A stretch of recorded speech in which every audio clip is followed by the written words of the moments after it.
Halo Sobat Dunia Cerita, balik lagi nih sama Mimin. Kali ini Mimin akan melanjutin cerita yang berjudul Lelaki yang Tidak Dapat Kugapai. Jangan lupa like, komen, dan subscribe ya.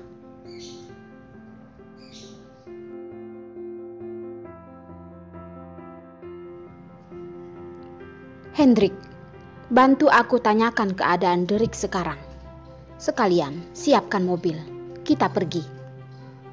Darlin hanya memfokuskan pikirannya pada Derek. Tapi dia tidak berani lengah. Hendrik menganggukkan kepala, berjalan masuk ke ruang operasi. Dan juga merasa terkejut dengan perubahan Darlin yang tiba-tiba ini. Sisi Darlin ini tidak pernah muncul di hadapannya.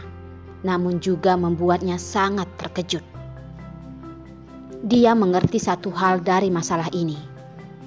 Di dunia ini tidak semua masalah bisa diselesaikan dengan akal sehat. Terkadang juga harus menggunakan kekuatan untuk melindungi diri sendiri dan orang yang ingin dilindungi. Darlin, sekarang kamu sudah bisa melepaskanku kan? Jane mengepalkan tangannya. Tubuhnya membeku. Takut kalau dirinya asal bergerak, luka di lehernya akan semakin besar. Kali ini, anggap saja dia mengakui dirinya sedang sial. Darlin tidak mengabaikan Jane. Dengan waspada menatap Zoro. Karena dia mengerti, Jane tidak mungkin bisa membuat pertempuran sebesar ini. Pasti karena bantuan dari pria di hadapannya ini. Nona Darlin sepertinya sangat marah. Zoro masih memiliki suasana hati untuk mengobrol dengan Darlin. Bagaikan dia hanya datang berlibur dan bukan datang untuk membunuh orang. Lihatlah, dia selalu menepati janjinya. Jika Jane suka bermain seperti ini, dia akan menemaninya mempermainkan tikus. Darlin menggerakkan bibir. Kalau bisa, dia tentu sangat ingin memberikan 2 tusukan pada mereka berdua.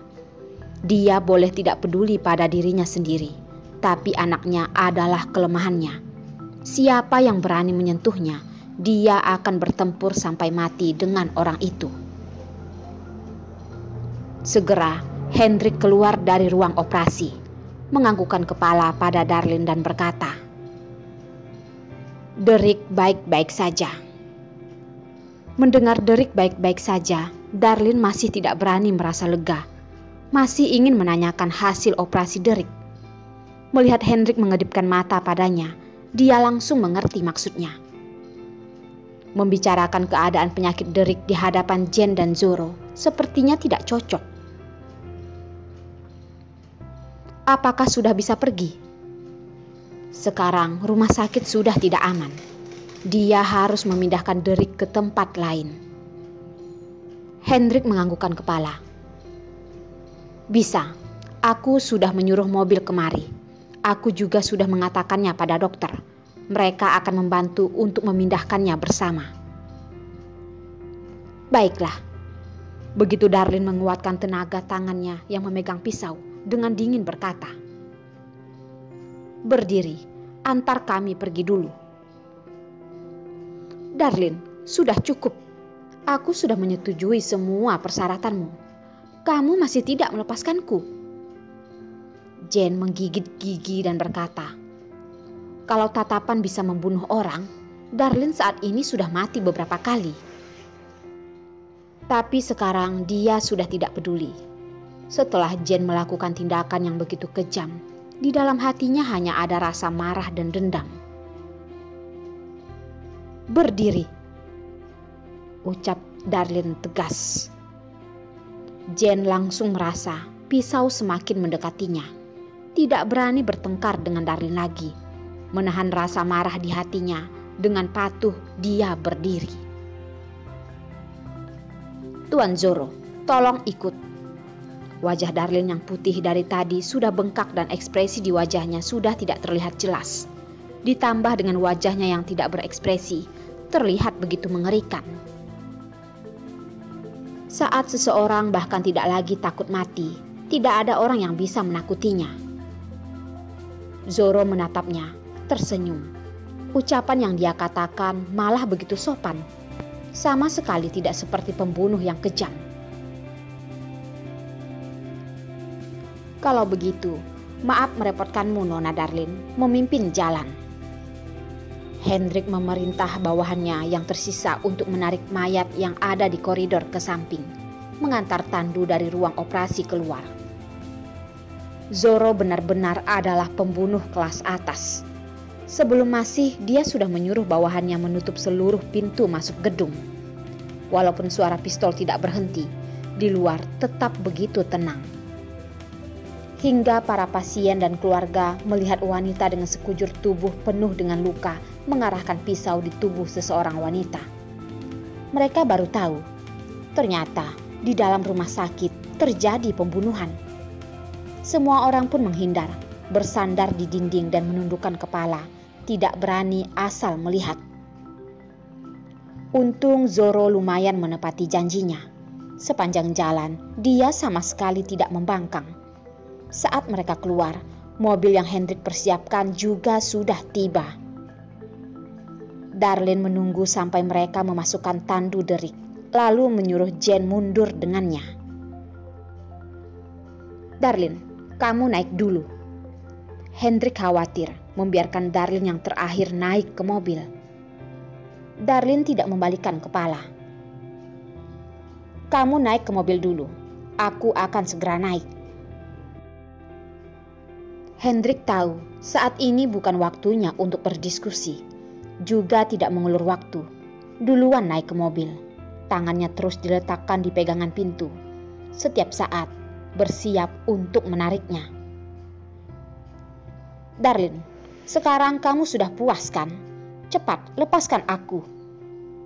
Jen melihat semua masalah sudah berjalan sesuai keinginan Darlin, tapi dia malah masih tidak ingin melepaskan dirinya. Hatinya pun merasa sangat tegang dan berdetak kencang. Kalau dulu dia bisa memastikan Darlin tidak berani melukainya, sekarang setelah melihat kegilaan Darlin, dia juga tidak berani berpikir seperti itu lagi. Darlin menundukkan kepala, bibir yang penuh darah mendekati telinganya. Menggunakan suara yang hanya bisa didengar mereka berdua, dia berkata, Jen, kalau kamu berani menyakiti anakku, lain kali tidak hanya sebuah luka kecil saja.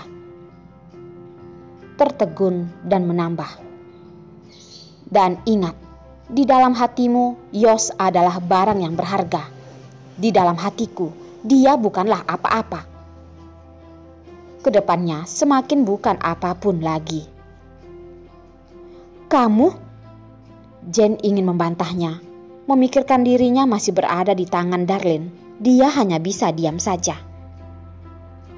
Darlin melihat Zoro yang berdiri begitu jauh, tiba-tiba menyodorkan tangan dan mendorong Jen dengan kuat, langsung melompat ke atas mobil. Hendrik sedang menunggu detik ini, langsung menutup pintu mobil. Jalan. Begitu supir mendengar perintah, mendengar ucapan Hendrik, langsung menginjak gas dan mobil langsung melaju jauh. Jen dengan tidak berjaga-jaga didorong, tersendak beberapa langkah dan terjatuh. Untungnya Zoro menyodorkan tangan di waktu yang tepat, langsung menahannya, mencegah dia terjatuh.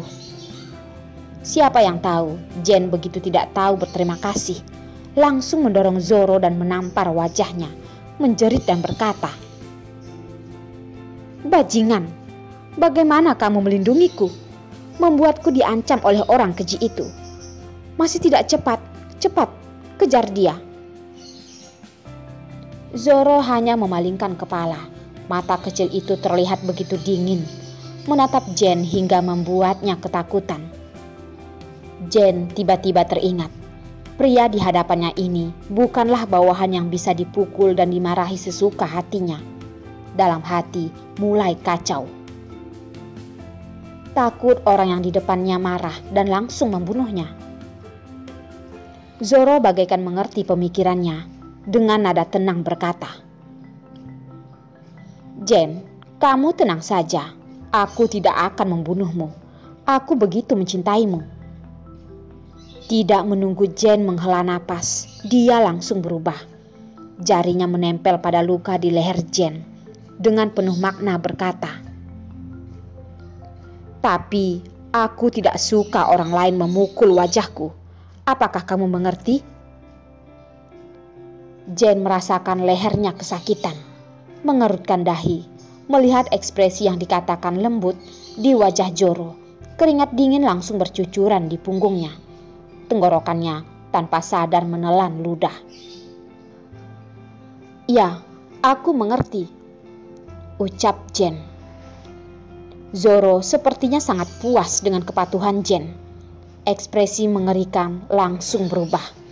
Tersenyum dan berkata, "Sekarang kita sudah boleh pulang kan?"